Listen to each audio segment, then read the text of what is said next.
ញៀនបងប្អូនអើយវាបំផ្លាញធ្វើខូចអនាគតឪពុកម្ដាយក៏សោកស្ដាយបាក់កំរៀនខំសិក្សាទៅថែរក្សាពេលយើងឈឺគាត់ព្រួយចិត្តយប់ថ្ងៃមិនដែលរួចរា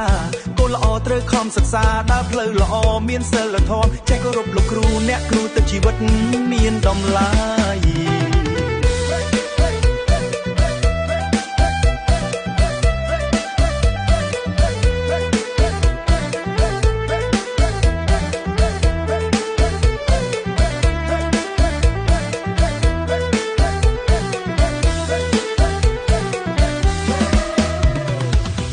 ចាប់ដៃគ្នាដើរផ្លូវល្អកុំបណ្ដោយចិត្តវង្វេងកីឡាសិក្សានិងការងារនាំជីវិតឲ្យរីកចម្រើ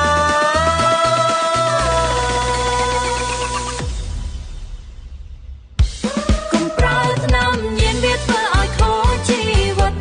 ខំរៀនមានចំណេញទៅអនាគតភ្លឺពិតថែពុកថែម៉ែរក្សាគ្រួសារឲ្យកង់ក្ដៅធ្វើជាកូនល្អរស់នៅដោយភាពស្មោះត្រង់សំឡេងបៃខ្មែរបង្ហើយុវវ័យ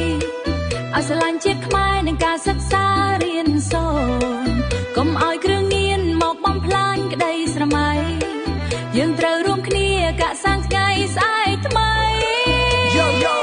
កុំភ្លេចតែ future នៅក្នុងដៃថ្នាំញៀនមិនមែន hero ទេបងប្អូនអើយកុំចាញ់ចិត្តខំរៀនខំធ្វើការជួយគ្រួសារឲ្យរីកចម្រើនយុវជនខ្មែរត្រូវតែខ្លាំងកុំឲ្យសង្គមអាប់អួរកុំប្រើថ្នាំញៀនខំរៀន